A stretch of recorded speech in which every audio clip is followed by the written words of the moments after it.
maksudnya macam mana anak dan isteri kita nanti dengan ilmu yang kita ada, mungkin khutbah pun boleh dibaca, betul tak Ustaz? Ya, betul. Jadi Boleh baca khutbah. Jadi apa-apa soal mungkin ada yang tak faham ataupun ada permasalahan, jadi mungkin sesi soal jawab lepas selesai Ustaz bagi penerangan tentang tajuk di pagi ini. Jadi dengan tidak membuang masa lagi, saya serahkan kepada Ustaz Azhar untuk meneruskan kuliah kita di pagi ini. Silakan Ustaz. Bismillahirrahmanirrahim. Alhamdulillahirabbil alamin. Wassalatu wassalamu ala asyrafil anbiya'i wal mursalin wa ala alihi wa ashabihi ajma'in. Allahumma 'allimna ma jahilna wanfa'na bima 'allamtana waj'alna minal mukhlisin. Sallallahu ala sayyidina Muhammad wa ala alihi wa baraka wasallam. Alhamdulillahirabbil alamin. Amma ba'd. Terima kasih kepada Abang Zaki sebagai pengerusi majlis, yang dihormati Al-Fadhil pengerusi Surau Puncak Alam, seluruh ahli jawatan kuasa surau, dan juga tidak dilupakan kepada tuan-puan muslimin dan muslimat, hadirin hadirat.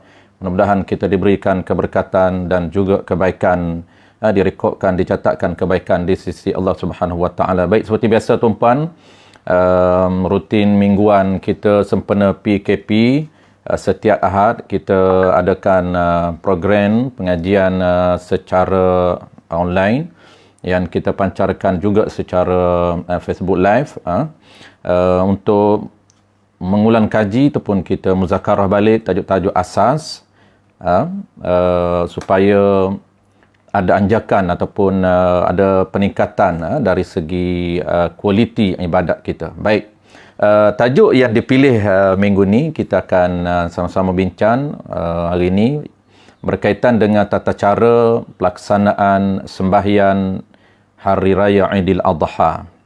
Yang kita akan settlekan tajuk ini hari ini, insya-Allah. Tajuk ini satu kuliah sahaja. Kita nak bincang beberapa benda tuan-puan, beberapa benda dalam tajuk solat Aidil Adha ini. Yang pertamanya kita akan bincang terlebih dahulu, kita nak tengok sembahyang Aidil Adha ini dari segi kategori, sembahyang sunat. Yang kedua, kita akan bincang dari sudut tata cara. Yang paling penting hari ini kita nak fokus kepada tata cara pelaksanaan ibadat, yang ada dua standard, yang kita akan fokus kedua-dua standard itu. Baik, kita gunakan rujukan kitab kita tuan-puan, iaitu kitab Sulamus Sibyan jilid yang pertama, tulisan Al-Alim Al-Alamah Tuan Guru Haji Cik Al-Qadahi. Kita terus tuan-puan, bagi tuan-puan kita tak guna kitab, tuan-puan jangan dengar sahaja, kerana hari ini kita tak masuk kitab lagi, insya-Allah minggu depan seperti mana yang dimaklumkan oleh pihak Abang Zaki, kita nak guna kitab bermula minggu depan.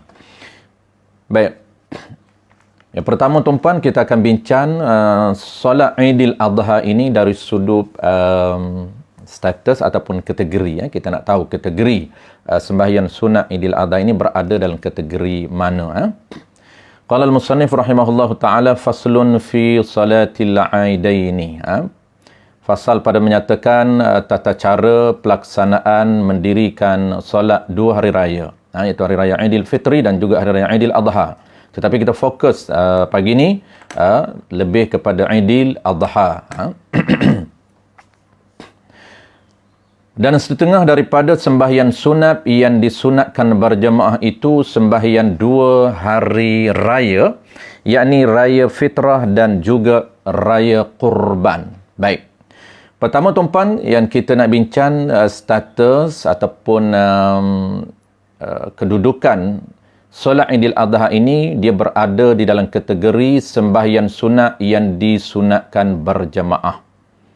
Saya ulang sekali lagi tuan-puan, kategori sembahyang Aidil Adha dan Aidil Fitri ini dia berada di dalam kategori sembahyang sunat berjemaah. Jadi sunat kita berjemaah dan juga akan rekodkan pahala berjemaah. Sebagaimana yang kita maklum tuan-puan, sembahyang sunat ini dia ada secara umum ada dua kategori secara umumnya. Pertamanya, kategori pertama sembahyang yang disunatkan berjemaah. Itu kategori pertama. Kategori yang kedua, dia ada sembahyang sunat, pembahagian sembahyang sunat mengikut nisbah. Ada sembahyang sunat yang mempunyai waktu, ada sembahyang sunat yang mempunyai sebab, dan ada sembahyang sunat yang tidak mempunyai sebab dan tidak mempunyai waktu. Itu pembahagian secara umum. Baik, solat sunat Idul Adha ini dia berada dalam kategori sembahyang sunat yang disunatkan berjemaah. Sembahyang sunat yang disunatkan berjemaah tuan-puan dia tak banyak. Dia tak banyak, dia hanya ada lebih kurang beberapa jenis sahaja. Termasuklah sunat Idul Adha. Iaitu sunat 2 hari raya disunatkan berjemaah, sunat istisqa, sunat minta hujan, sunat berjemaah, sunat kusuf 2 gerhana juga sunat berjemaah, sunat tarawih, sunat berjemaah, sunat witir di dalam bulan Ramadan, sunat berjemaah. Selain daripada itu tuan-puan, yang selebihnya, yang banyak lagi tidak disunatkan berjemaah. Walaupun ada sebahagiannya kita berjemaah. Seperti solat sunat hajat. Solat sunat hajat tuan-puan, hukum dia harus berjemaah tetapi tidak disunatkan berjemaah. Jangan kita tukar hukum sahaja. Adapun kita nak buat, tidak menjadi isu. Harus sembahyang sunat yang tidak sunat berjemaah, kita mendirikan secara jemaah harus, tetapi tidak akan dapat pahala jemaah, dapat pahala satu sahaja seperti kita sembahyang seorang diri walaupun kita buat secara jama'i, secara jemaah. Baik, settle itu kedudukan sembahyang sunat Idul Adha. Dia berada dalam kategori sembahyang yang disunatkan berjemaah. Jadi untuk mendapatkan pahala jemaah sekurang-kurang kita sembahyang 2 orang tuan-puan. Kita sembahyang 2 orang, kita imam, isteri kita makmum ataupun anak kita makmum di rumah, sudah kita dapat pahala jemaah. Itu sekurang-kurang jemaah 2 orang. Baik. Yang kedua kita nak tengok tuan-puan waktu. Kita nak tengok yang kedua, pertama kita dah settle status ataupun kategori sembahyang sunat, kita dah tahu. Yang keduanya ialah kita nak bincang hari ini berkaitan dengan waktu. Kenapa? Kerana sembahyang sunat Aidil Adha ini sembahyang sunat yang punya waktu. Sebagaimana yang saya sebut di awal tadi, kategori secara umumnya, ada sembahyang sunat ini dibahagikan mengikut nisbah waktu, sebab dan juga tidak ada waktu, tidak ada sebab. Jadi, kategori sembahyang sunat Aidil Adha dia termasuk dalam kategori sembahyang sunat yang mempunyai waktu, bukan punya sebab. Sebab ada kategori sembahyang sunat yang punya sebab. Bukan mempunyai waktu. Seperti sembahyang sunat hajat tuan-puan, itu dipanggil sembahyang sunat yang mempunyai sebab. Bukan mempunyai waktu. Sebab itu boleh diletakkan di bila-bila kerana dia tidak ada waktu. Melainkan waktu yang diharamkan sahaja. Jadi sembahyang sunat punya hajat, dia panggil sembahyang sunat yang mempunyai waktu, yang punya sebab. Sebab apa dia? Dia panggil sebab doa. Kita nak kepada doa, maka kita sembahyang. Kita sembahyang dulu sebab dia berada di belakang. Lepas sembahyang baru kita doa. Istikharah juga dipanggil sembahyang yang mempunyai sebab. Sebab apa? Juga sebab doa. Iaitu doa untuk Allah Ta'ala bantu kita memilih, membuat keputusan yang terbaik. Baik. Maka kita nak tahu tuan-puan, dia ada 2 waktu. Yang pertama ialah waktu sah dan yang kedua ialah waktu afdal. Sudah tentunya yang kita nak pilih tuan-puan, yang kita nak pilih ialah waktu yang afdal. Itu tujuan kenapa kita nak ambil tahu dan kenapa kita nak cakna berkaitan dengan tata cara mendirikan solat Idul Adha. Sebab target kita, target kita jelas, kita nak mendirikan Idul Adha secara orang panggil tuan-puan, secara terbaik. Kita nak kualiti dia, standard yang terbaik. Dari segi waktunya, waktu terbaik. Dari segi cara pelaksanaan juga, kita akan bincang hari ini. Kita nak buat cara pelaksanaan yang terbaik. Baik, dia ada 2 waktu tuan-puan. Yang pertamanya waktu sah untuk kita buat, dan yang keduanya ialah waktu afdal. Qala al-musannif rahimahullahu ta'ala, dan masuk waktunya waktu sembahyang 2 hari raya, ini Aidil Adha dan juga Aidil Fitri. Bila? Ini masuk waktu sah. Dia panggil waktu sekurang-kurang sah mendirikan Aidil Adha. Yang ini dengan naiknya matahari. Apabila naik sahaja matahari tuan-puan, semata-mata muncul ataupun semata-mata naiknya matahari, maka kita mula boleh mendirikan sembahyang sunat Idul Adha. Apabila kita tengok waktu di takwim, dah habis waktu subuh, kemudian dia masuk waktu isyraq, naik matahari. Apabila naik matahari ni tuan-puan, mula naik matahari, walaupun awak panggil tak selebih setengah jam, itu waktu afdal, dah boleh mula untuk mendirikan sembahyang sunat Idul Adha. Dan habis waktunya dengan gelincir matahari. Mula masuk saja waktu, sekurang-kurang waktu yang boleh mendirikan naik matahari. Apabila muncul saja, naik saja matahari, maka mula boleh mendirikan Idul Adha. Dan tamat apabila gelincir sedikit matahari masuk waktu zuhur. Gelincirnya matahari masuknya waktu zuhur, maka itu mula habis waktu solat Idul Adha. Tetapi yang afdalnya, baik, kita nak tengok masa yang afdal. Bila kita nak dapat pahala afdal, waktu yang afdal. Contoh tuan-puan, 7.30 dah boleh sembahyang Idul Adha, dah naik matahari.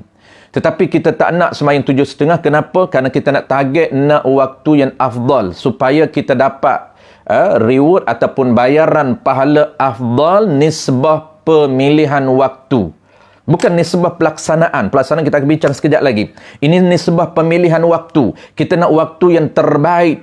Terbaik di sisi syariat. Terbaik ini apa? Terbaik dari sudut pahalanya. Bukan pelaksanaan. Pelaksanaan sekejap lagi kita nak bincang. Maka terbaiknya tuan-puan, afdalnya ataupun kita panggil aktsaru sawabannya ialah kita tangguh, kita takhir, kita delay sekurang-kurang setengah jam. Apabila masuk saja zuhur, apabila masuk naik saja matahari, maka bermula naik matahari, kita disunatkan ataupun afdal kita delay setengah jam selepas naik matahari. Tetapi yang afdalnya, ini waktu yang afdalnya, yang terlebih banyak pahalanya, ditakhirkan sembahyangnya, ditunda sembahyangnya. Tunda itu akan dapat afdal sebila hingga naik matahari segala. Kita tunda itu sampai masuk waktu afdal bila? Hingga naik matahari segala. Ini ukuran orang dulu. Segala ini iaitu qadar lembin orang Arab Badui. Ini asal dia. Ini pengiraan asal. Iaitu 7 hasta matahari naik. 7 hasta tingginya matahari daripada paras bawah ke atas ni, tingginya matahari naik, paras mana? Sekira-kira 7 hasta. Ini asal. Baik, kalau diubah kepada hari ini, iaitu selepas naik matahari lebih kurang setengah jam. Ini ukuran masa pada hari ini. Jadi, mula masuknya waktu afdal iaitu selepas setengah jam naiknya matahari. Contoh tuan-puan, 7.30 naik matahari, maka tunda setengah jam baru masuk waktu afdal, iaitu pukul 8 mula masuk waktu afdal. Kita boleh nak dapat waktu afdal tuan-puan, untuk nak dapat pahala lebih, boleh kita sembahyang pukul 8, boleh kita sembahyang pukul 8.30, dan boleh kita sembahyang pukul 9 untuk dapat pahala afdal. Dia mula pahala afdal itu pukul 8 ke atas. Boleh sembahyang bila-bila, kita akan dapat pahala afdal. Baik, settle tuan-puan. Kita dah selesai dua benda. Yang pertamanya kategori, yang keduanya ialah waktu. Waktu ada dua. Pertamanya waktu mula masuk, kita akan dapat pahala biasa sahaja. Tak dapat pahala afdal waktu. Dia berbeza tuan-puan. Pahala pemilihan waktu dengan cara pelaksanaan dia beza. Ada afdal cara pelaksanaan, kita akan bincang. Ada afdal pemilihan waktu. Di dua-dua itu markah yang berbeza ataupun pahala yang berbeza. Jadi kita nak masuk tajuk yang ketiga tuan-puan, iaitu tata cara pelaksanaan. Ini antara tajuk yang penting. Jadi dua benda yang kita dah bincang. Pertama, kategori sembahyang sunat. Yang keduanya ialah waktu solat Idul Adha. Ada waktu yang biasa, iaitu waktu sekurang-kurang sah. Dia panggil waktu yang sah boleh buat. 7.30 dah boleh buat. Naik matahari saja terus boleh buat.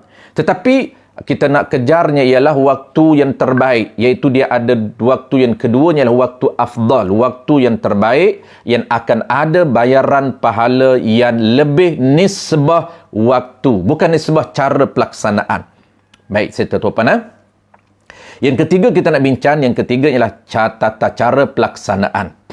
Tata cara pelaksanaan ini juga dia ada dua standard yang kita nak kejar, yang kita nak target. Standard yang kedua, standard yang terbaik, standard yang afdal.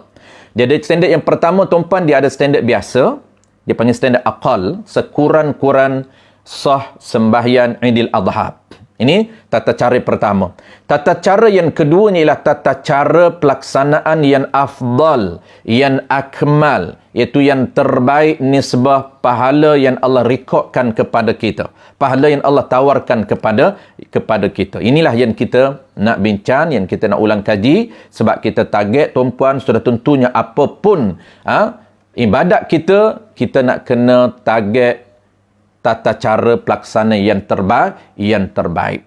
Terbaik nisbah ganjaran pahala.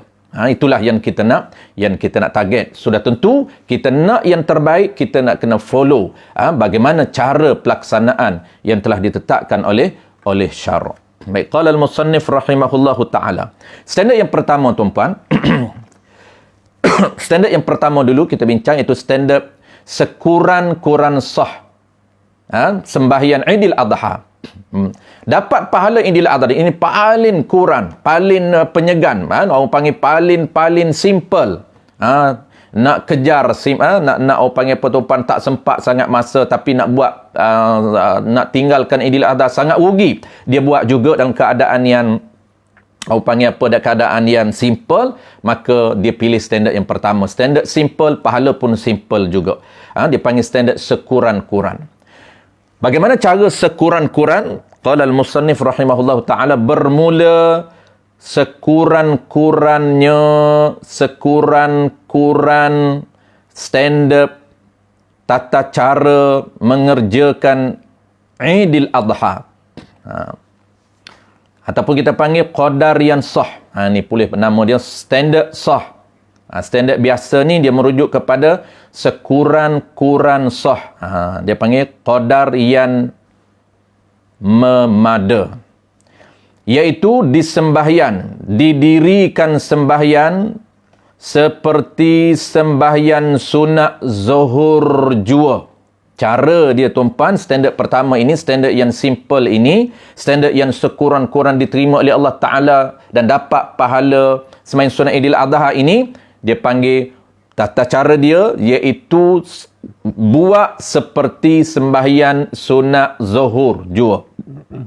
Macam mana? Iaitu kita buat seperti sembahyang sunat zuhur tanpa takbir, tanpa khutbah. Tidak ada takbir 7 kali rakaat pertama, tidak ada takbir 5 kali rakaat kedua, dan tidak ada khutbah, bacaan khutbah selepas Aidil Adha.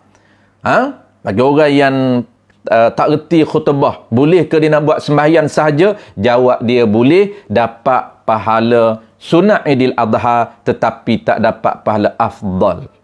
Selesai isu. Ada orang tanya, tuan-puan, ada orang muskil, susah hati dia kata, saya ustaz nak buat Aidil Adha di rumah, tetapi problem saya tak pandai baca khutbah. Walaupun baca di handset, tuan-puan, di handphone, ada bacaan, ada khutbah sekarang ni boleh baca di handphone, tapi saya gugup, saya tak berani. Boleh tak saya nak sembahyang sunat sahaja 2 rakaat tanpa khutbah? Jawab dia, tuan-puan, boleh. Itu standard sembahyang Aidil Adha yang pertama, standard sekurang-kurang sah, dapat pahala sembahyang sunat Aidil Adha, tetapi tak dapat pahala afdal, tak dapat pahala akmal, tak dapat pahala yang terbaik. Settle, tuan-puan. Yang kata sembahyang level standard sembahyang sunat Aidil Adha sekurang-kurang untuk dapat pahala sunat seperti sembahyang sunat zuhur jua. Mana dia rupa yang kata sembahyang sunat zuhur sahaja, dengan tiada takbir selepas takbiratul ihram, dan tiada dibaca khutbah. Tiada bacaan lafaz sunat takbir dan tiada baca khutbah. Baik, settle. Itu lafaz yang standard yang pertama. Baik, kita nak terus ke standard yang kedua. Ini standard yang kita nak. Standard yang kita nak kejar, yang kita nak target. Walaupun kita buat di rumah, tuan-puan, kita target kita nak dapat pahala yang afdal. Dua-dua kita nak tapau. Yang pertamanya afdal pemilihan waktu. Yang keduanya ialah kita nak tapau cara pelaksanaan yang terbaik. Kedua-dua kita ambil untuk dapat kedua-dua bonus ataupun markah bonus. Qala al-musannif rahimahullah ta'ala, dan standard yang akmalnya, yang paling sempurna nisbah pahala. Yang paling banyak nisbah pahala. Macam mana cara dia? Di sembahyangnya Idul Adha dan Idul Fitri itu, 2 rakaat itu dengan takbir pada rakaat yang pertamanya 7 kali. Dan 5 kali pada rakaat yang kedua. Takbir itu 5 kali dan 7 kali itu. Yang lain yang tidak dikira daripada takbir rakaat, tanpa mengira takbir nak turun rakaat, takbir intiqalat, dan yang lain daripada takbir berdiri rakaat yang kedua. Jadi kesimpulan, tuan-puan, dia standard yang pertama ini, standard yang kedua ini, tata cara pelaksanaan yang akmal, afdal ataupun terbaik, dia kita tambah masukkan di dalam ini package sunat hai'ah. Kita masukkan, kita buat beberapa perkara sunat hai'ah. Dia ada lebih kurang ada 6 sunat yang kita kena buat. Yang pertamanya apa dia, tuan-puan? Yang pertamanya, sembahyang sunat 2 rakaat ini kita packagekan ataupun kita buat beberapa perkara sunat. Yang pertamanya apa? Yang pertamanya kita buat sunat mengucapkan lafaz takbir 7 kali rakaat pertama dan 5 kali rakaat yang kedua. 7 kali rakaat pertama dan juga 5 kali rakaat yang kedua. Tempat dianya bila, tuan-puan, dia akan dalam kitab ni dia akan sebut tempat dia bila. Tempat takbir ini kena tahu tempat dia, sebab kalau terlepas tempat tidak lagi disunatkan gustan balik. Kalau terlepas tempat dia, kerana tempat dia itu eksklusif disediakan oleh syarak, takbir hanya di sini sahaja. Kalau terlebih, kita tak disunatkan gustan balik. Tempat dia, tuan-puan, selepas doa iftitah. Kalau kita nak baca doa iftitah, selepas takbiratul ihram, selepas doa iftitah, kita terus dengan takbir. Allahu Akbar, takbiratul ihram. Dan kita baca doa iftitah, Allahu Akbar kabiran walhamdulillahi katsiran wa subhanallahi bukratan wa asila. Wajjahtu wajhiya lilladzi fatara as-samawati wal ard ila al-akhir. Jadi sebelum Fatihah, sebelum kita baca Bismillahirrahmanirrahim, sebelum kita baca A'udzubillahi minasyaitanirrajim, tempat dia ialah selepas takbiratul ihram, sebelum Fatihah. Itu tempat sunat kita mengucapkan lafaz takbir 7 kali rakaat yang pertama dan 5 kali rakaat yang kedua. Jangan terlebih. Itu tempat dia, kena tahu tempat. Lepas doa iftitah kita baca. Sebelum Fatihah, Allahu Akbar, Allahu Akbar, Allahu Akbar. Sampailah 7 kali, barulah kita baca A'udzubillahi minasyaitanirrajim, Bismillahirrahmanirrahim. Baru mula baca Fatihah. Kalaulah kita terlebih terlupa, tuan-puan, jangan-jangan semayang sunat Idul Adha setahun sekali saja, takbir Allahu Akbar, takbiratul ihram, Allahu Akbar kabira walhamdulillahi katsiran subhanallahi bukratan wa asila. Terus Bismillahirrahmanirrahim, Alhamdulillahi rabbil alamin. Teringat balik, terlupa nak takbir 7 kali. Dia gustan balik takbir 7 kali. Adakah sunat? Tak disunatkan, tuan-puan. Tak tak disunatkan. Teruskan sahaja. Teruskan sahaja. Alhamdulillah Rabbil Alamin, Ar-Rahmanir Rahim. Teruskan sahaja, tak perlu bimbang. Ada setengah tempat saya pernah berlaku tuan-puan, dulu-dululah masa sekolah menengah dulu. Semayang di satu surau. Tok Imam ni, Tok Imam muda, orang muda. Anak muda lebih kurang bayar saya lah masa tu, Tok Imam pun. Jadi, dia pun agak terkejut. Orang panggil apa? Dengan gabranya dah imam muda tuan-puan, baru nak belajar semayang Idul Adha. Takbir Allahu Akbar. Bismillahirrahmanirrahim. Makmum di belakang tegur, Subhanallah. Apabila makmum tegur Subhanallah, maka dia pun terkejutlah. Dah lah kawan baru nak belajar jadi imam. Apabila dia terkejut, makmum ni tegur Subhanallah, sebut Allahu Akbar. Makmum pun tak betul juga. Tak payah tegur lah, sebab itu sunat hai'ah. Jadi tu imam ni dia terkejut, dia tahu nak tak panik nak buat apa, dia berhenti.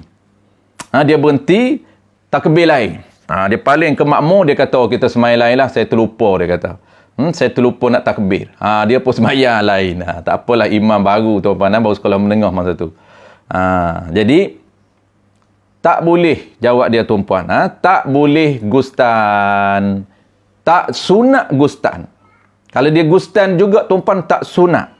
Baca pun tidak direkodkan pahala. Tu maksud tak sunat. Sebab dia baca takbir Allahu Akbar.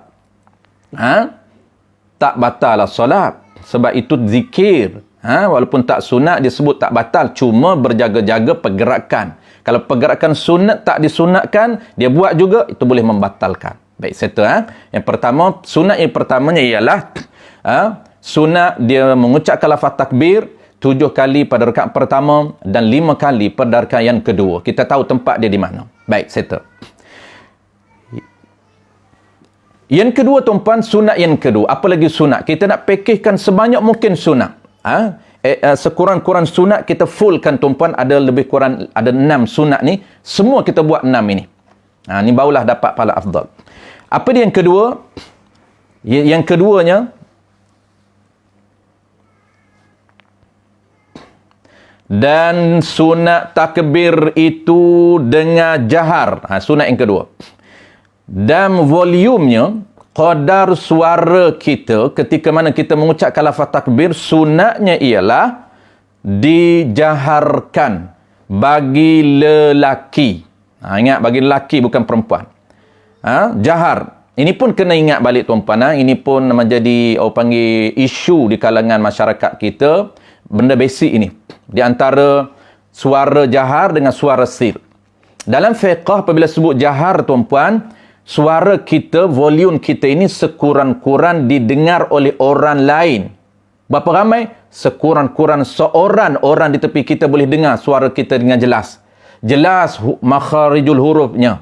Jelas sifat hurufnya. Dia jelas berada di tepi kita. Maka itu level suara itu dipanggil suara yang suara yang kuat. Maka sunat takbir itu, takbir 7 kali dan 5 kali itu dengan suara yang jahar, suara yang kuat. Apa makna kuat? Sekurang-kurang orang lain boleh dengar suara dan huruf ataupun makhraj sebutan kita. Sekurang-kurang seorang yang duduk tepi kita, dia boleh dengar.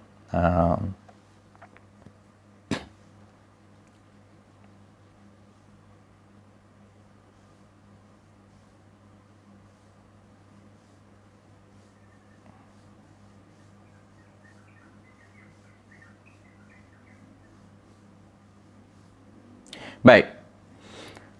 Dan sunat takbir itu dengan jahar. Ini sekurang-kurang lebih daripada dirinya.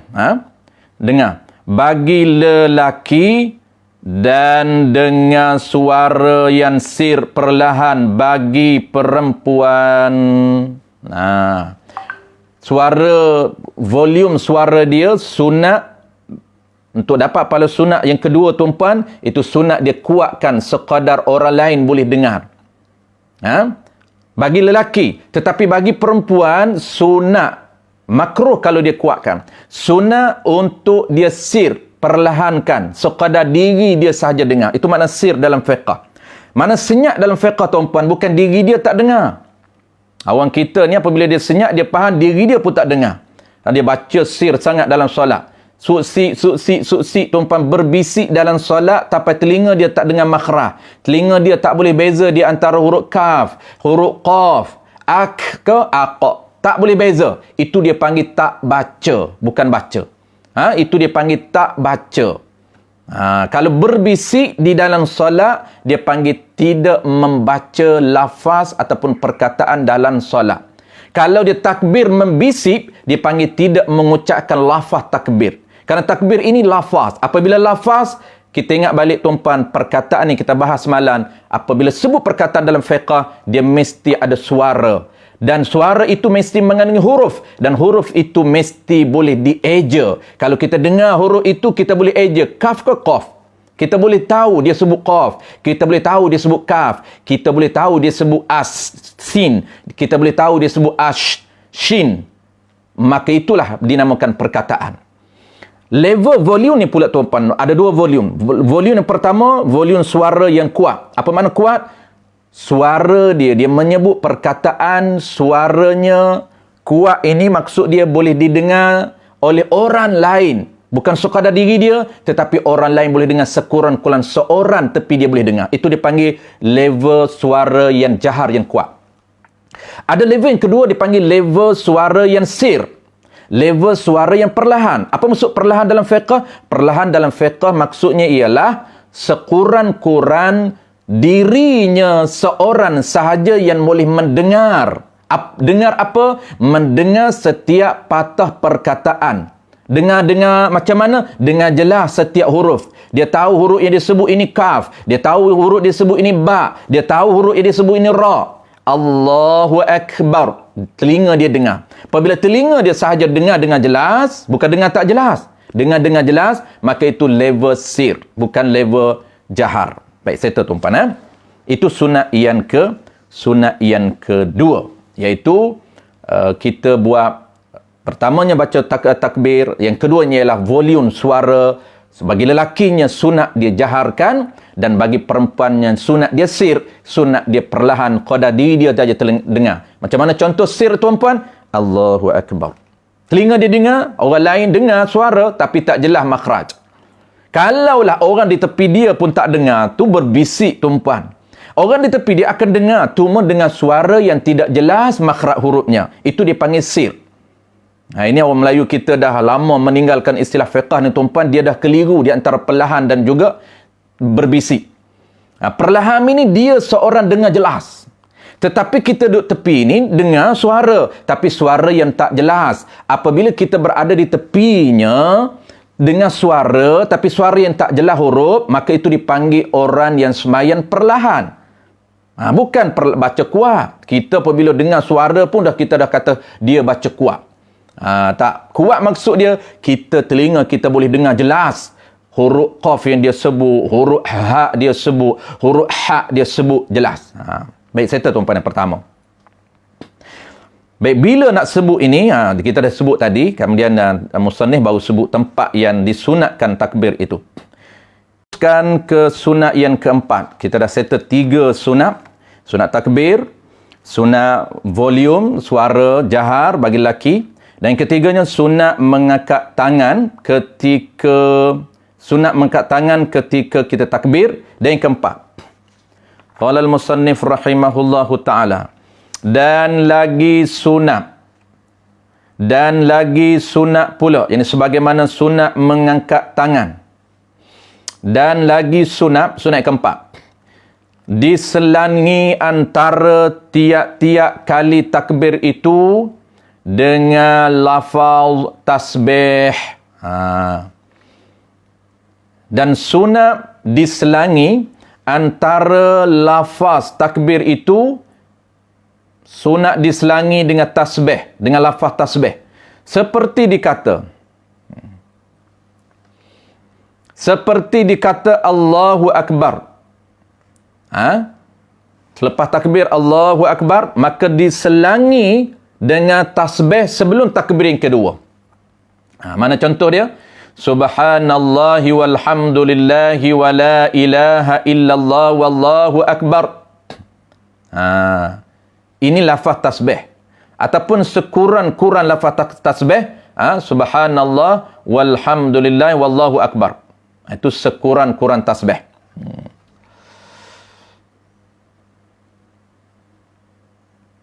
Baik, yang kata tas antara ni tuan-tuan, kita kena faham sunat diselangi antara takbir.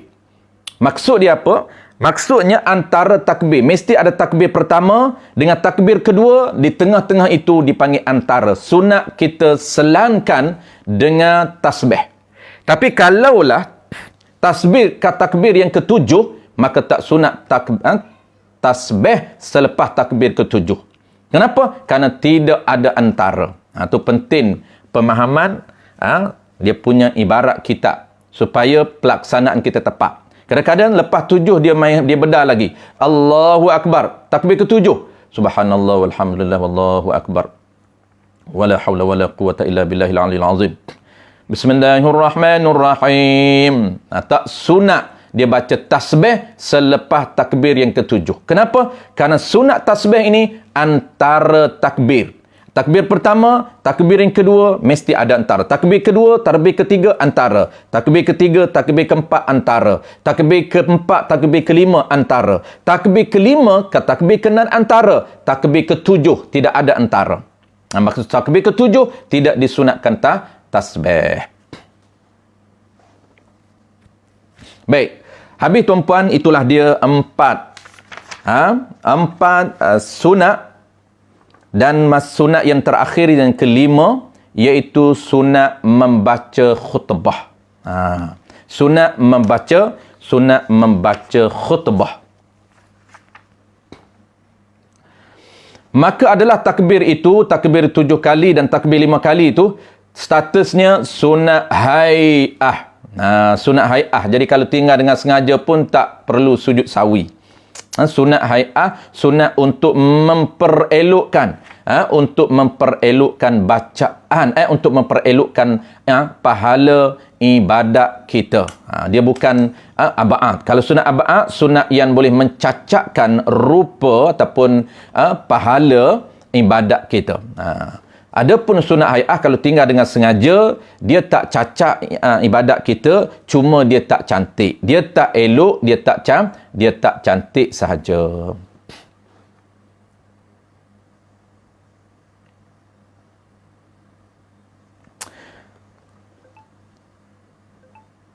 Dan jika ia uzur angkat kedua-dua tangan, maka sunat angkat sebelah tangan. Demikian juga angkat tangan pada takbiratul ihram, sama juga konsep dia angkat tangan takbiratul ihram. Kalau dia uzur sebelah, dia boleh angkat sebelah lagi. Kalau dia uzur dua-dua, barulah tidak disunatkan angkat. Dan tiap-tiap tempat sunat angkat tangan dalam sembahyang, sama konsep dia. Jika uzur angkat tangan kedua-dua belah tangan, maka sunat angkat sebelah tangan. Tak boleh angkat dua, angkat sebelah. Kalau sebelah itu boleh. Baik, settle tuan-puan. Itulah dia. Ada 4 sunat yang dipackagkan di dalam sunat Idul Adha untuk kita kejar, untuk kita dapat target ataupun pahala yang terbaik, iaitu tata cara melaksanakan ibadat Idul Adha yang afdal, yang akmal, yang terbaik. Kita lengkapkan keempat sunat hai'ah di dalam sembahyang Idul Adha, iaitu pertamanya sunat takbir 7 kali rakaat pertama, yang keduanya sunat takbir 5 kali rakaat yang kedua, yang ketiganya sunat jahar ataupun sunat dibaca dengan qadar volume suara yang jahar bagi lelaki dan sir bagi perempuan. Yang keempatnya sunat mengangkat tangan ketika takbir Allahu Akbar, dan angkat tangan itu cara kaifiahnya ambil yang terbaik, yang afdal. Dan kelimanya ialah sunat diselangi antara takbiratul ihram itu, antara takbir 7 dan takbir 5 itu dengan bacaan tasbih subhanallah walhamdulillah wallahu akbar wala haula wala quwata illa billahil aliyil azim. Dan yang keenamnya, tapi yang kelima secara umumnya, sunat baca khutbah. Sunat baca khutbah. Cuma baca khutbah ni tuan-puan, untuk dapat pahala sunat bagi orang yang sembahyang berjemaah. Kalau dia sembahyang 2 orang ke atas, walaupun 2 orang saja tuan-puan, dia dengan isteri dia sahaja, sunat juga kita membaca khutbah yang dengar itu ialah seorang isteri kita sahaja. Kalau kita sembahyang seorang diri, baru tak sunat baca khutbah. Jangan buat terbalik pula. Jangan dia sembahyang seorang diri, dia baca khutbah untuk diri dia. Tak sunat. Diri dia tak ada siapa pun nak dengar tuan-puan. Diri dia saja dengar, maka tak sunat. Walaupun nak berlatih, tak dapat pahala sunat. Kalau 2 saja, 2 orang ke atas, isteri dia ada, anak-anak dia ada, maka sunat dia baca khutbah. Dan khutbah ini seperti biasa tuan-puan, ada yang rukun itu yang dikatakan wajib, maka yang selebih daripada rukun nasihat itu sunat. Maka kita nak dapat sekurang-kurang pahala sunat khutbah, baca rukun-rukunnya sahaja. Alhamdulillah, Allahumma salli ala Sayyidina Muhammad, doa dan baca sebahagian daripada sepotong ayat Quran. Mudah sahaja itu bacaan khutbah di dalam sunat Idul Adha dan sunat Idul Fitri. Baik. Kita terus tuan-puan, kita last sekali kita nak bincang sunat takbir muqayyad. Sebelum kita nak bincang takbir, lafaz dulu sebelum kita nak bincang sunat ataupun takbir apa yang panggil tuan-puan takbir hari raya. Itu tajuk last kita. Sedikit peringatan tentang lafaz main sunat. Bagaimana lafaz dia tuan-puan? Bermula lafaz niat sembahyang Idul Adha, iaitu macam mana lafaz dia? Usalli sunnatul Idul Adha raka'ataini lillahi ta'ala. Ini lafaz ini sunat tuan-puan. Yang wajibnya dalam hati ni seperti biasalah. Kita tak detailkan kerana kita dah maklum lafaz itu sunat, yang wajibnya ialah niat di dalam hati kita. Erti lafaz tadi, aku sembahyang sunat hari raya Kurban ataupun hari raya Idul Adha 2 rakaat kerana Allah Ta'ala. Jika imam, maka dia sebut imamam lillahi ta'ala. Jadi kalau kita jadi imam di rumah tuan-puan, maka kita sebut imamam lillahi ta'ala. Usalli sunnatul Idul Adha raka'ataini imaman lillahi ta'ala. Dan jika makmun, maka dia tukar, ganti sebut makmumam lillahi ta'ala. Usalli sunnatul Idul Adha raka'ataini makmumam lillahi ta'ala. Aku sembahyang sunat hari raya Idul Adha 2 rakaat makmum kerana Allah Subhanahu wa ta'ala. Baik, settle tuan-puan. Itu sahaja cara lafaz niat. Tanbihun, peringatan. Hasil pahala ini dapat pahala sunat. Dapat pahala sunat berlafaz niat tiap-tiap sembahyang itu dengan bahasa Melayu. Dan jikalau kuasa ataupun mampu dengan bahasa Arab sekalipun. Ini kita dah sebut selalu tuan dalam kuliah kita. Sunat menggunakan bahasa yang dipahami. Sunat, lafaz ni dalam mazhab Syafi'i, lafaz ini tuan-tuan, lafaz sembahyang ini hukum dia ialah sunat. Yang wajibnya ialah niat. Adapun lafaz talaffuz bin niat dia panggil. Lafaz niat itu hukum dia sunat, tapi ingat untuk dapat pahala sunat itu mesti dia menggunakan bahasa yang dipahami oleh penutur. Oleh orang yang mengucapkan lafaz itu dia faham. Kalau dia ucap bahasa Arab, dia faham bahasa Arab itu usalli fardha, usalli sunnatul Idul Adha, dia faham. Kalaulah dia ucap bahasa lain tapi dia faham, juga dibolehkan tukar bahasa lain. Kenapa? Kerana ini bukan masuk di dalam solat lagi. Ini tidak termasuk di dalam aksesori solat. Bukan juzuk solat. Dia sebelum solat. Jadi tidak menjadi isu dia menggunakan bahasa yang dia faham. Dan jika ia orang Arab yang tahu bahasa Melayu sekalipun, dia orang Arab, dia tahu bahasa Melayu, dia tak nak guna bahasa Arab, dia guna bahasa Melayu, sah, dapat pahala sunat. Sah tu maksud dia bukan sah sembahyang. Maksud dia dapat pahala sunat berlafaz dengan perkataan sebelum dia niat. Kerana apa? Kerana nescaya memada, nescaya sah berlafaz dengan bahasa Melayu walaupun dia orang Arab, dan dapat pahala berlafaz niat sebelum takbiratul ihram, kerana tidak mensyarat oleh fuqaha berlafaz niat itu dengan bahasa Arab. Baik, demikianlah lagi semaya-semaya lain pun. Baik, saya tuan-tuan, kita nak terus kepada tajuk yang terakhir iaitu takbir mutlak dan takbir muqayyad. Saya ekspreskan tuan-puan, oleh kerana kita masa tak banyak dah. Saya cuba ekspreskan takbir mutlak dan takbir muqayyad ini. Kenapa? Kerana dia simple saja dan kita dah maklum semua, cuma kita ulang kaji saja. Baik, qala al-musannif rahimahullahu taala, subtopik yang terakhir iaitu sunat berlafaz takbir hari raya, yang nama dia ialah takbir mutlak dan juga takbir muqayyad. Takbir hari raya ini tuan-puan, dia ada dua nama, iaitu nama dia ialah takbir mutlak dan yang keduanya ialah takbir muqayyadun.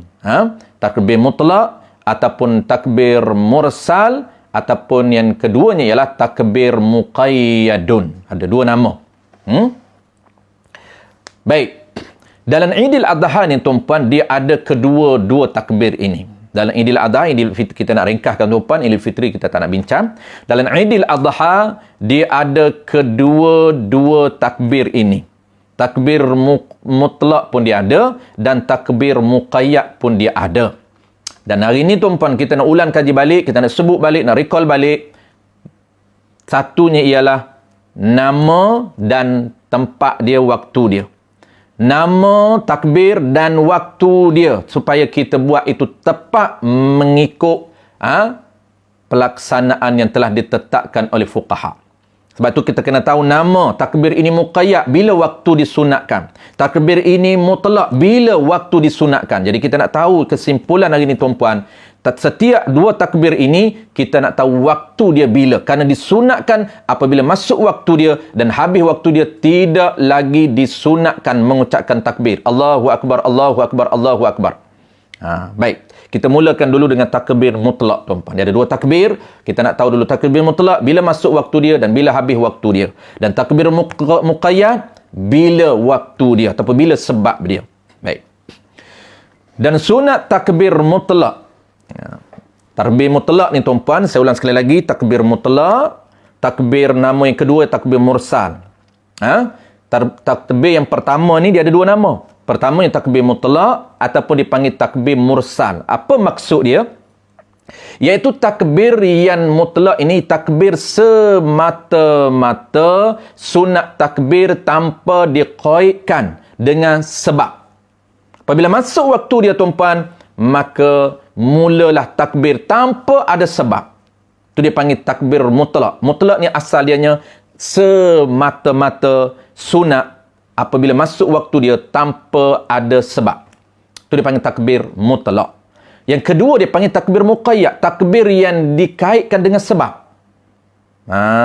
Takbir yang ada sebab dia baru takbir. Tak ada sebab tak takbir. Itu dia panggil takbir muqayyad. Baik.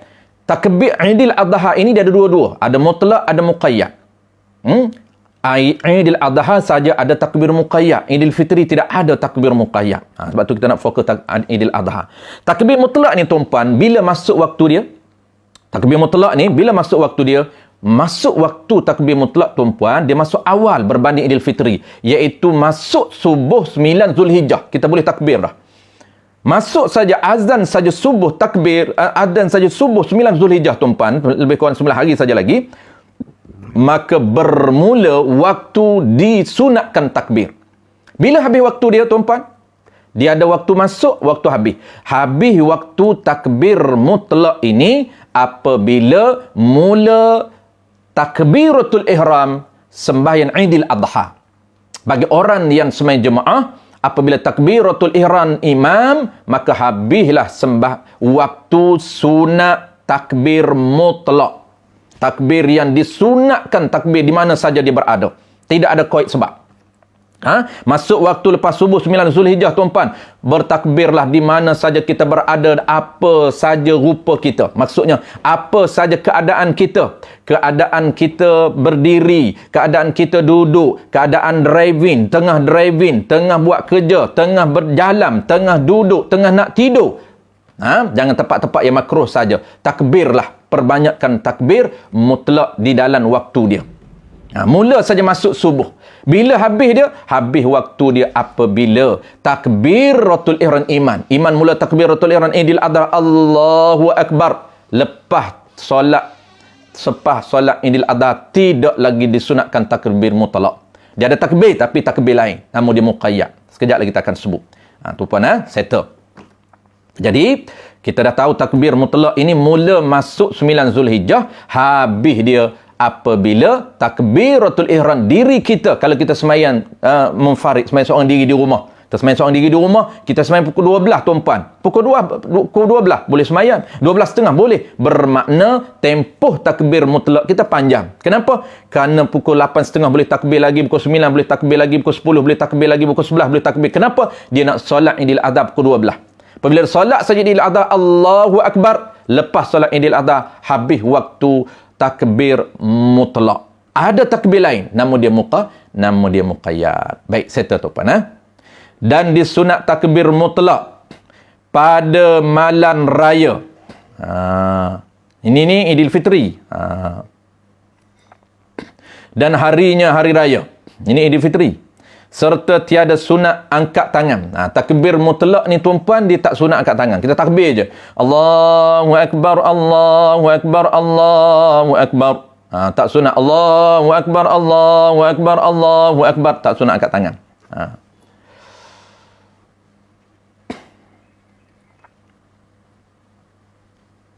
Baik, kita nak ringkas, kita tak baca kitab tuan-puan. Kita dah masa dah hampir. Jadi kita tak baca kitab ni. Saya akan buat kesimpulan sahaja. Baik, okey. Settle takbir yang pertama, takbir mutlak. Baik, kita nak tengok pula tuan-puan takbir yang kedua, takbir muqayyadun. Takbir muqayyad. Kita perbiasakan sebut nama-nama tuan-puan supaya dia tak hilang. Sekarang ni dah hilang. Nama dia lah takbir hari raya. Tak hilang. Ada hilang. Orang tanya, jom pakat takbir. Takbir apa? Takbir hari raya. Dah hilang dah. Takbir hari raya ada dua. Takbir mutlak dah hilang. Takbir muqayyad pun dah hilang. Jadi takbir hari raya ini, kita nak tengok muqayyad pula. Mutlak dah settle. Muqayyad. Muqayyad ni tuan-puan, dia maksud muqayyad ni takbir yang disunatkan tiap ada sebab dia. Muqayyad ni dikaitkan dengan sebab. Sebab apa? Iaitu sebab ada dua sebab. Pertamanya sebab tiap-tiap kali selepas solat. Setiap kali lepas solat, sunat takbir. Yang keduanya ialah sunat takbir muqayyad ini dengan sebab melihat binatang korban dan juga mendengar binatang korban. Ada dua sebab. Baik. Adapun takbir muqayyad artinya takbir ini kaitkan dia akan takbir itu pada sunatnya. Sunat takbir itu dengan sebab melihat atau mendengar suara binatang yang sah dibuat korban. Dan ini sebab pertama. Dan takbir yang dia dikaitkan akan dia pada sunatnya dengan sebab tiap-tiap selepas kali sembahyang. Sama ada sembahyang fardu ataupun sembahyang sunat ataupun sembahyang qada ataupun sembahyang fardu nazar ataupun sembahyang jenazah. Maka masuk waktunya dengan masuk waktu subuh hari yang ke-9 Zulhijjah dengan habis waktunya jatuh matahari hari ke-13 Zulhijjah. Baik, saya ulang sekali lagi tuan-puan, kesimpulan dia, sunat takbir sunat muqayyad ataupun takbir muqayyad yang disunatkan takbir ini dan takbir ini muqayyad, iaitu muqayyad ini sunat dikaitkan dengan sebab. Ada berapa sebab tu pun? Ada dua sebab. Pertamanya, sebab setiap kali selepas solat umum, sama ada solat itu fardu ataupun solat itu sunat, ataupun status dia qada ataupun status dia tunai, sunat kita takbir muqayyad selepas daripada kita sembahyang. Yang keduanya ialah sebab yang kedua, setiap kali sunat takbir apabila kita melihat binatang sunat buat korban ataupun kita mendengar suara, tak tengok tapi dengar suara. Suara apa? Suara binatang yang sah dibuat korban. Sunat kita takbir. Bila masuk waktu dia? Masuk waktu dia tuan-puan, sunat muqayyad ni. Sunat muqayyad selepas. Dia panggil selepas. Dia ada beza tuan-puan, dia ada beza. Sebab yang pertama, sebab setiap kali lepas solat, masuk waktu dia, mula masuk waktu dia sama dengan sunat mutlak. Iaitu sama dengan takbir mutlak, iaitu 9 Zulhijjah. 9 Zulhijjah, selepas subuh 9 Zulhijjah, kita sunat tasbih. Sunat takbir. Takbir apa? Takbir muqayyad. Bukan takbir mutlak. Takbir muqayyad. Selepas zuhur 9 Zulhijjah, sunat takbir. Takbir apa? Takbir muqayyad. Selepas takbir muqayyad, terus dengan takbir mutlak. Terus dengan takbir mutlak. Dia habis bila takbir muqayyad ini? Habis gelincir matahari, jatuh matahari hari yang ke-13 Zulhijjah. Hari yang ke-13 Zulhijjah ataupun Zulhijjah, maka masuk maghrib, habislah waktu muqayyad. Sebab itu lepas saja maghrib, orang tak takbir lagi. Takbir muqayyad pada hari 13 Zulhijjah. Kenapa? Dah luput, dah habis, dah tamat takbir muqayyad. Ini dipanggil takbir muqayyad dengan sebab tiap-tiap kali selepas solat.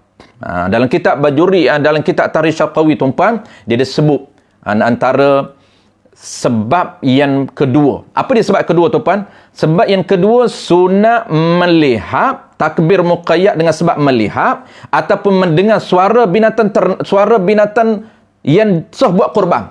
Sunat juga kita takbir. Tapi dia masuk waktu awal.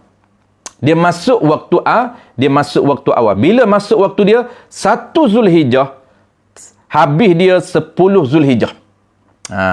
Habis dia 1 Zulhijjah, masuk dia sehingga 10 Zulhijjah. Hari ni dah mula masuk waktu sunat takbir muqayyad dengan sebab melihat binatang ternak, melihat binatang sah buat korban dan mendengar suara. Hari ni tuan-puan, kita berjalan naik motor, tuan-puan tengok lembu melintah tepi jalan, kita pun takbir Allahu Akbar, Allahu Akbar, Allahu Akbar, Allahu Akbar, Allahu Akbar, Allahu Akbar. Sunat apa? Sunat takbir muqayyad. Kenapa? Kerana dengan sebab melihat binatang ternak. Waktu dia masuk awal, iaitu 1 Zulhijjah, tamat dia ialah 10 Zulhijjah. Dalam kitab Tarikh Syarqawi ada sebut. Dan kitab kita ni pada sebut juga. Mana dia?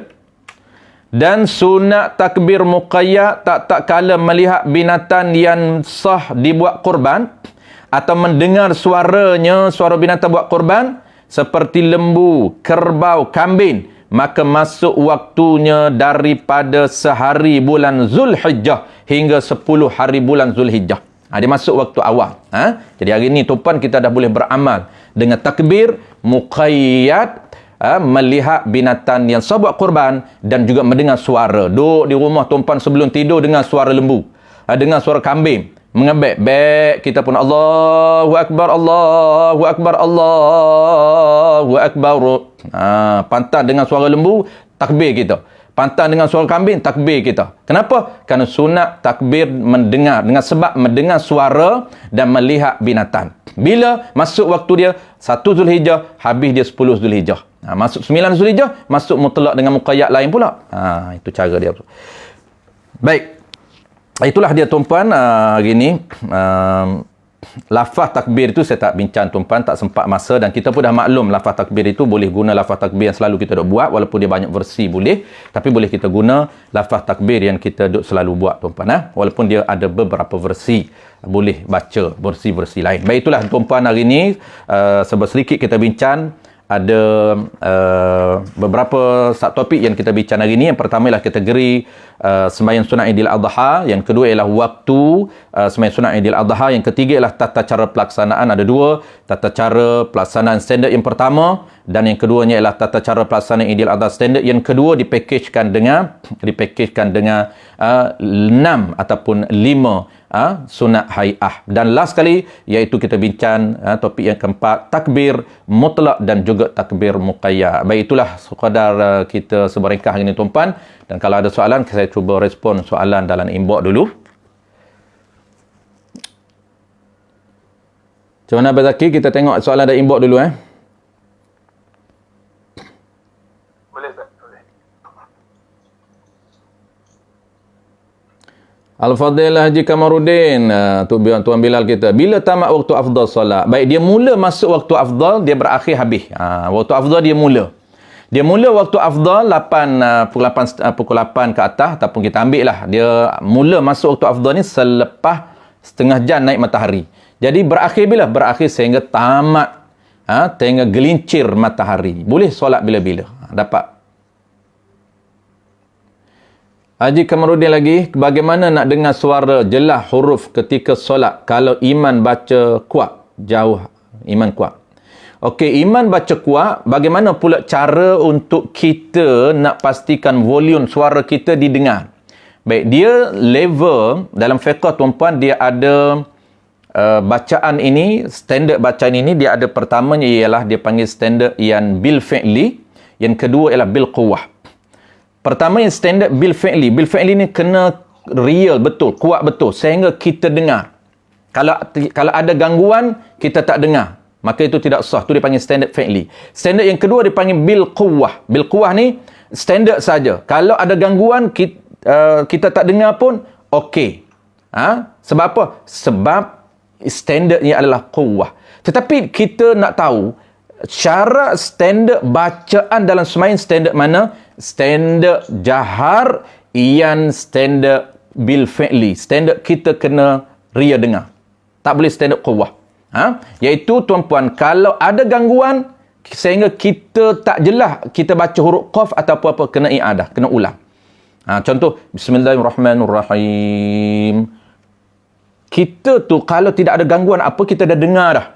Tiba-tiba gangguan, ada gangguan sehingga kita tak jelas. Aku baca tadi huruf ha ke huruf ha? Alham ke aku baca alham? Dia kena pastikan dia baca alham. Dia kena i'adah balik, kena pastikan dia baca alhamdulillahirabbil alamin. Pastikan jelas.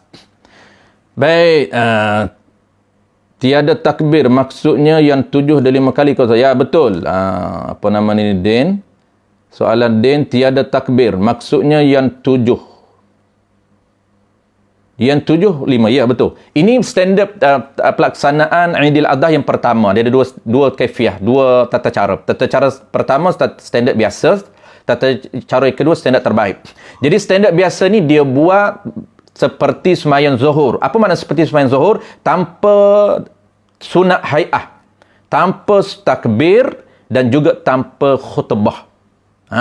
Tak ada takbir 7 kali rakaat pertama, tak ada takbir 5 kali rakaat pertama. Apabila tak ada takbir, maka tidak adalah sunat mengangkat tangan ketika takbir, maka tidak adalah sunat membaca tasbih antara takbir. Apabila dia tak buat saja takbir tuan-puan, maka package sunat yang lain juga dia akan tinggalkan. Sebab itu maksud dia sembahyang tata cara pertama ini iaitu sembahyang biasa tanpa ada takbir 5 kali rakaat pertama dan tanpa ada takbir 7 kali rakaat pertama dan 5 kali rakaat kedua dan tanpa ada khutbah. Baik, soalan seterusnya. Dalam masalah Aidilfitri, sepanjang kita buat sembahyang sunat pada malam raya, sunat takbir tak? Dalam masalah Aidilfitri, sepanjang kita buat sembahyang sunat pada malam raya, sunat takbir tak? Jadi pada malam raya itu sunat takbir mutlak. Takbir mutlak dia masuk ataupun apa soalan dia ni? Dalam masalah Aidilfitri, okey, sepanjang kita buat sembahyang sunat pada malam raya. Bukan sunat hari raya ni, sunat malam raya. Sunat takbir tak? Kalau kita sembahyang sunat lain, tak sunat takbir dalam sembahyang. Sunat takbir dalam sembahyang ni hanya sunat Aidil Fitri dan Aidil Adha saja. Aidil Fitri dan Aidil Adha. Kalau kita buat sembahyang sunat lain, tak sunat takbir. Cuma malam raya tu masuk dia ataupun mula masuk waktu sunat takbir mutlak. Malam raya tu sunat takbir mutlak. Kalau kita tak solat, sunat takbir Allahu Akbar, Allahu Akbar, Allahu Akbar. Soalan seterusnya, Haji Kamaruddin, takbir muqayyad maknanya dari 1 Zulhijjah hingga 13 Zulhijjah kan? Okey. Jadi dia ada 2 pembahagian. Takbir muqayyad ada 2 sebab. Sebab pertama, sebab setiap kali lepas solat. Sebab yang kedua, sebab melihat binatang ternak. Jadi dia waktu berbeza. mula masuk waktu 1 Zulhijjah hingga 10 Zulhijjah itu sunat takbir muqayyad dengan sebab melihat ternak dan juga